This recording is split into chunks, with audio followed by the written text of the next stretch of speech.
plant. And I was telling you the objectives of the poetry lesson plan.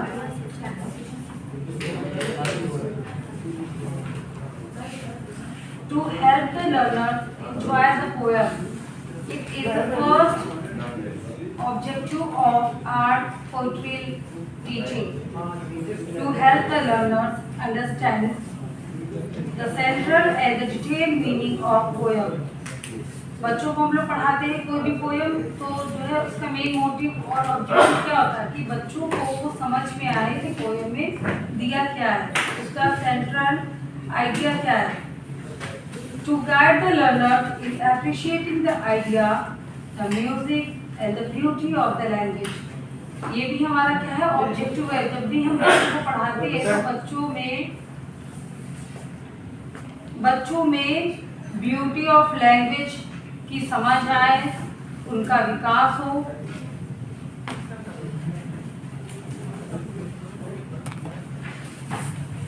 As this is the topic of poetry lesson plan, so I would like to ask, what is poetry? Can anybody tell me what is poetry?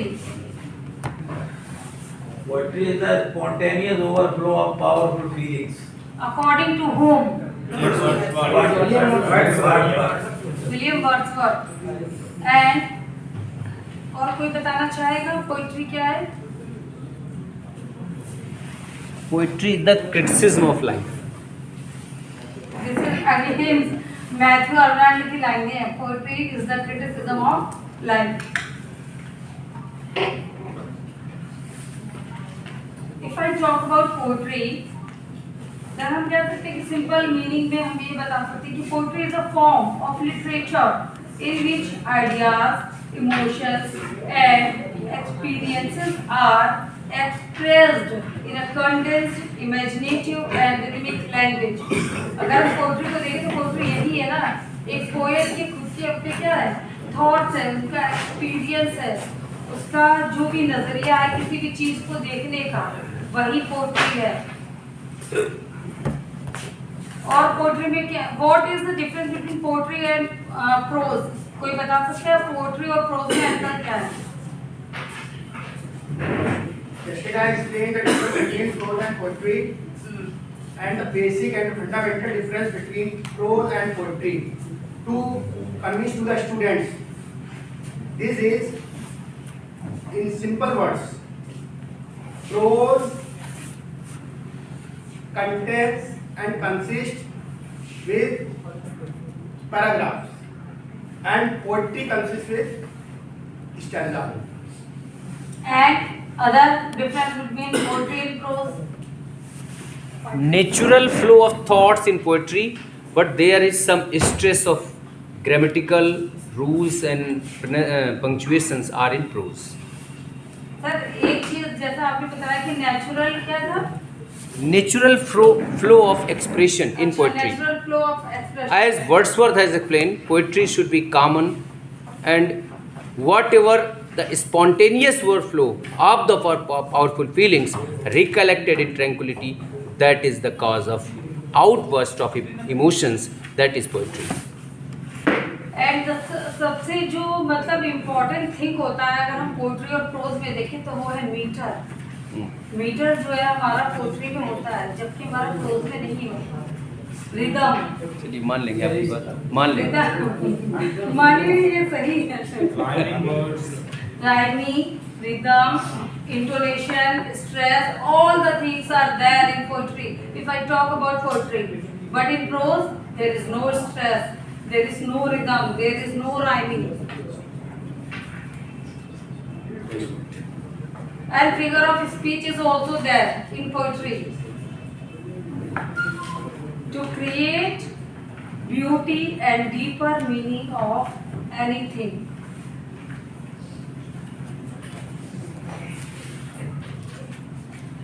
In the same way, we also can say poetry is the artistic expression of thoughts and feelings in verse form.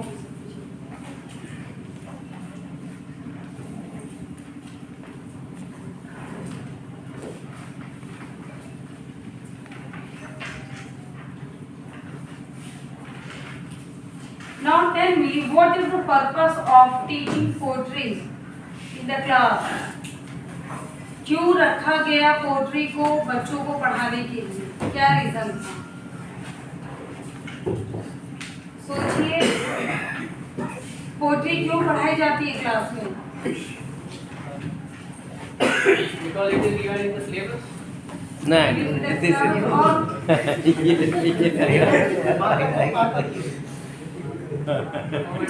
Poetry को पढ़ाने का क्या reason है? I think one of the reason, children when in the little children, toddler kids, when we sing, they also sing, they learn better than only in simple language, in prose language. So I think when they got the rhythm, they connect better and better. हाँ, सबसे better जो है answer है, मतलब कह सकते हैं कि पोएट्री पढ़ाने का बच्चों में क्या है, मतलब रीजन कि बच्चों में एक एंटरटेनमेंट आ जाता है, बच्चों में जो है एक अम्यूजमेंट क्रिएट हम लोग कर सकते हैं। अगर बच्चों को पोएम पढ़ाते हैं तो उसमें क्या होगा, बच्चों को कुछ सुनने में अच्छा लगेगा, बच्चों को सूदिंग फील होगा, बच्चों को लगेगा हाँ something is beautiful and something is interesting is told by the teacher. What step should be taken by teaching poetry? वो कौन से स्टेप हमें लेनी चाहिए या कौन से स्टेप का यूज करना चाहिए एक पोएट्री को पढ़ाने के लिए? आप लोग जब भी बच्चों को पोएट्री पढ़ाते हो तो क्या यूज करते हो, कौन से steps? Recitation. First recitation of the stanzas of the poem. और Then explanation. बताइए और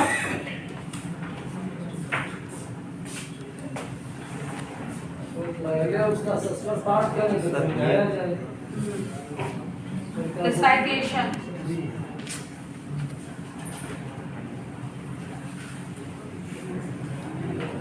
देखिए, purpose of poetry, I am just telling you, just listen it very carefully. First of all, it always develop language in the children. Okay, how, कैसे जो मतलब बच्चों में develop करता है लैंग्वेज? जब भी हम किसी भी पोएट्री को पढ़ाते हैं बच्चों में, तो सबसे पहले जो बच्चे में वोकैब पार आएगी ना, इजंट इट? Yes. बोलिए आप लोग, है ना, बच्चों में वोकैब आती है। Yes. क्योंकि जब भी हम लिटरेचर पढ़ते हैं तो उसमें स्पेशली अगर हम लिटरेरी डिवाइस जो पोएट्री को ले तो उसमें जो है स्पेलिंग जो होगी, बच्चों को पहली बार स्पेलिंग जो भी किसी भी वर्ड्स की होगी वो टफ होगी, लेकिन जो वर्ड होगा वो थोड़ा यूनिक टाइप का होगा और अच्छा वर्ड होगा, बच्चे का वोकैब पार होगा, उससे इंक्रीज होगा, बिल्डअप होगा। तो हम कह सकते हैं कि it enriches vocabs, it improves also pronunciation, stress, rhythm and intonation, a lot of things it develop in the children. It helps student understanding to understand figurative language, है ना, बच्चों में जो है figurative language को जो है समझने की एक कहते नहीं कि एक उनके अंदर पावर डेवलप होगी। जब भी कोई भी मतलब वर्ड लिखा है, सीधा सीधा लिखा हुआ तो बच्चे समझ लेते हैं, लेकिन अगर वही बच्चे जो है अगर कोई फिगरेटिव हम लोग सेंटेंस दे दे तो बच्चों को समझ में नहीं आ पाता। ऐसे हम लोग लिखते हैं कि नाच ना है आंगन टेढ़ा, इसमें भी इस तरीके से जो है क्या बहुत से हमारे फिगरेटिव वर्ड्स होते हैं, सेंटेंसेस होते हैं जिनमें क्या बच्चों को समझाना पड़ता है, तो बच्चे उसका एक्चुअल मीनिंग लेते हैं, जबकि हमें एक्चुअल मीनिंग नहीं लेना है, हमें उसका लिटरेरी मीनिंग लेना है, उसके पीछे छुपा हुआ सेंस समझना। तो ये हमारा फिगरेटिव लैंग्वेज को बच्चे के अंदर समझ विकसित करती है। दूसरा क्या है, पोएट्री पढ़ाने का सबसे बड़ा जो है ये रखा गया पोएट्री को हम लोगों के सिलेबस में बच्चों को पढ़ाने के लिए, वो एस्थेटिक सेंस। बच्चे में एक एस्थेटिक सेंस का क्या होता है, डेवलपमेंट होता है। कैसे? जब भी whenever we teach any poetry to any student, it always create a sense of beauty and artistic pleasure. How the poet felt in the particular poem. Poet wants every reader of the poem also feel like this. जो poet ने feel किया, poet चाहता है कि हमारी इसी poem की जो सेंस है, जो ब्यूटी है, उसको एक पढ़ने वाला, चाहे वो बच्चा हो, चाहे उसको टीचर पढ़े, कोई भी पढ़े, उसको जो है फील करे। अगर जो है हमें एस्थेटिक सेंस नहीं मिला तो इसका मीनिंग क्या है कि हमने जो है पोइट्री को अच्छे से पढ़ी नहीं, समझी नहीं। क्योंकि जो है पोइट्री रखी ही इसीलिए जाती है और लिखी इसलिए जाती है कि ताकि जो है हम लोगों में अम्यूज़मेंट को दे सके और लोगों में अम्यूज़मेंट को डेवलप कर सके। Third, it makes students sensitive to sound, rhythm and musical quality of our language. Definitely you got it, what did I say? कि बच्चों में क्या है, म्यूजिकल क्वालिटी जो है लैंग्वेज को लेकर, उसको जो है क्या करता है, ये हमारी पोइट्री डेवलप करता है। और सबसे जो बड़ी बात है कि बच्चों में जो है मोरल और इमोशनल डेवलपमेंट भी लाता है। If we teach especially any poem to the student, then definitely it should have a moral. Moral होता है हर पोएम में। ऐसी बहुत ही मतलब हो में भी हम कह सकते हैं कि 99% तो पोएम में मोरल छुपा ही होता है। में भी हो सकता है कि कुछ ऐसे पोएट्स हैं जिनकी पोएम में मोरल ना हो, लेकिन जो है मोरल तो जरूर होगा पोएम में। And the third purpose of teaching poetry is moral and emotional development. अब ये कैसे होता है बताइए बच्चों में, मोरल और इमोशनल डेवलपमेंट कैसे होगा अगर इनकी पोएम को पढ़ते हैं तो? सोचिए आप सभी लोग जो है पोएम पढ़ाते हो बच्चों को, कैसे मोरल और इमोशनल डेवलपमेंट कैसा होगा? देखिए इमोशनल डेवलपमेंट तभी होगा जब जो भी पोएट है, पोएट ने जो भी चीजें लिखी है, जैसे वर्ड्सवर्थ की बात कर ले या कॉलरिज की बात कर ले। कॉलरिज की आपने rhyme of the unseen Mariner पढ़ा होगा, दिस इज अ बैलेड पढ़ा है ना, आपने सभी ने पढ़ा होगा। Rhyme of the unseen Mariner में जो कहानी बताई गई है, तो उसमें जो सुपर नेचुरल जो क्वालिटी है उसको लेके बताया गया। तो कहीं ना कहीं जो पढ़ने वाला जो रीडर होता है उसके दिमाग पे उस चीज़ का इफेक्ट पड़ता है, वो सोचने लगता है थोड़ा थोड़ा। तो इससे हमें क्या, हमारा इमोशनल कनेक्टिविटी होगी, हमारे जो इमोशंस होंगे, लिखने वाले के इमोशंस उस पढ़ने वाले के इमोशंस को डेफिनेटली टच करेंगे।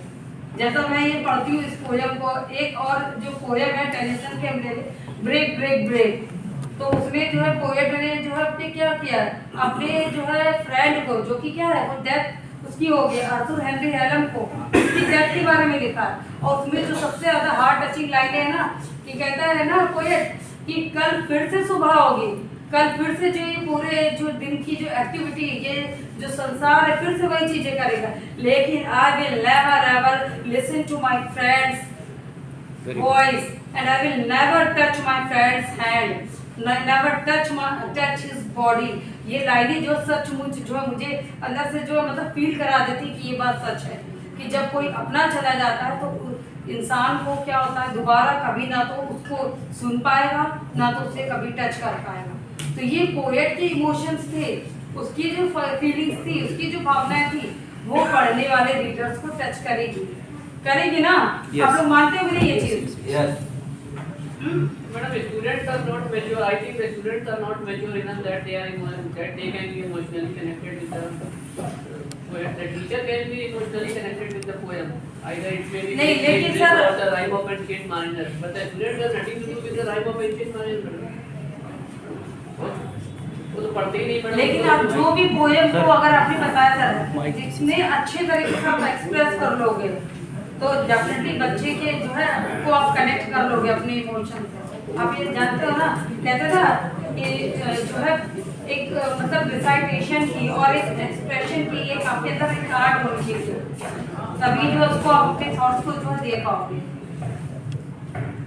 तो ये जो है डिवेलप करती है क्या है, एक इमोशंस को जो है डिवेलप करती है बच्चों के अंदर। जी सर, आपने बात की मोटिवेशनल की, अगर हम बच्चों के ट्राई करें तो बड़ी बड़ी सिंपल लैंग्वेज में शैली ने लिखा है, if winter comes can be spring far behind. जिंदगी में जब जब कष्ट आएगा सुख उसके बाद आएगा। Robert Frost, an eminent American poet, उन्होंने लिखा है, the woods are lovely, dark and deep, but I have promises to keep, a miles to go before I sleep, a miles to go before I sleep.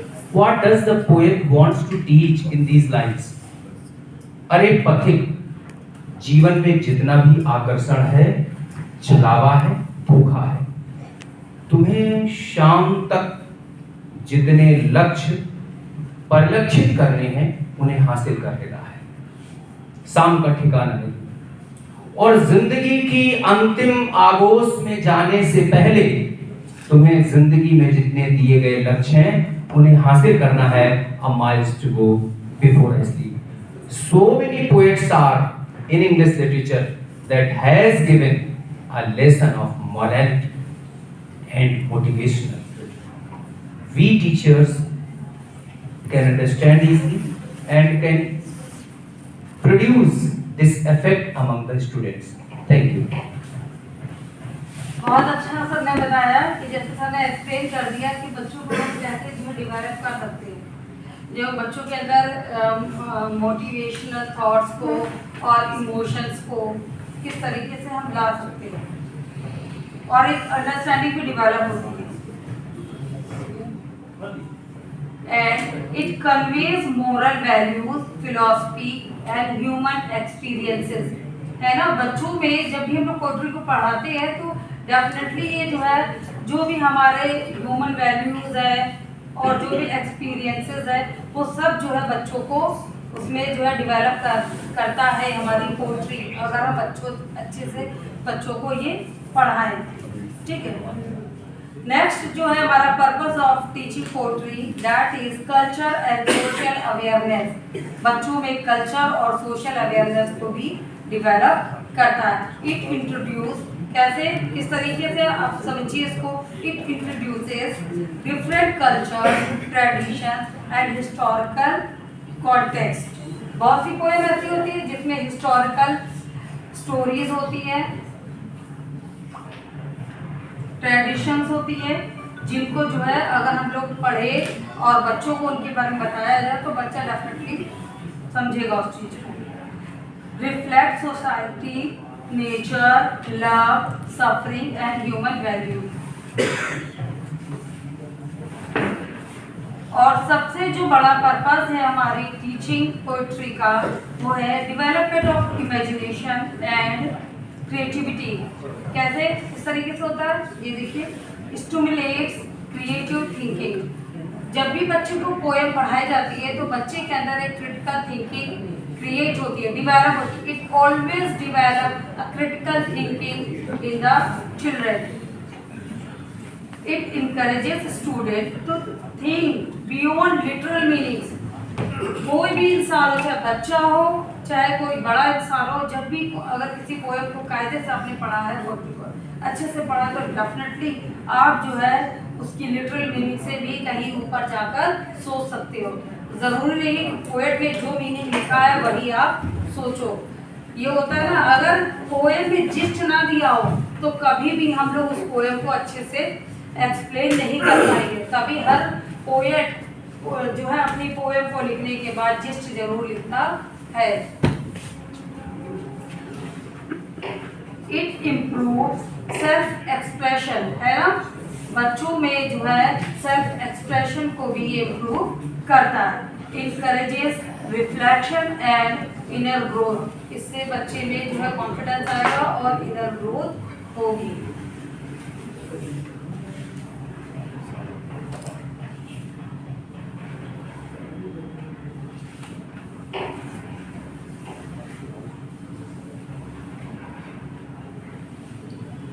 पढ़ाएंगे poem, जैसे sir ने अभी एक बताया कि सबसे पहले हम लोगों को खुद पढ़ना चाहिए पोएम को। पोएम को हम खूब अच्छे से रिसाइट करेंगे, इंटोनेशन, स्ट्रेस, इन सभी चीज़ों के साथ, तो बच्चा जो है उसी को क्या करेगा, दोहराएगा। Recite the poem again and follow the poem in their books too. Okay. After model reading by the teacher, the students read the poem silently and they note down the difficult word जब भी बच्चों को poem पढ़ाइए तो हमेशा difficult word को याद करा दीजिए। जैसे आपने शेक्सपियर की पोएम पढ़ी होगी और शेक्सपियर के ड्रामे पढ़े होंगे, यू मस्ट रीड शेक्सपियर। क्या उसमें वो डज नॉट को क्या लिखता है? डॉट। डज को डॉट लिखता है। Difficult words and general meanings are discussed. और बच्चे को जो भी आपने पोएम पढ़ाई है उसकी मीनिंग्स जो है जरूर बताइए, उसको जो है क्लियर करिए किस वर्ड्स का ये मीनिंग है। Silent reading is done by the student. और बच्चे जो है बाद से इसको क्या करें? साइलेंटली पढ़ें। Questions, guiding comprehension, appreciation are done by the teacher and the student together. और बाद में इन सब एक्टिविटी को कराया जाए। Times we can also do one thing, we can do loud reading done by the student. Assignment can be given if you think. बच्चों को assignment भी इससे related दे सकते हो। Model reading is done by the teacher and the student listens to। अच्छा, ये तो मेरा हो गया पूरा। मैं एक चीज पूछना चाहती हूँ कि परसों में जब आई थी तो कुछ लोग कह रहे थे कि पहले जो था यूपी बोर्ड का सिलेबस होता था, ओके, अब जो है एनसीईआरटी का सिलेबस हो गया है। तो व्हाट यू फील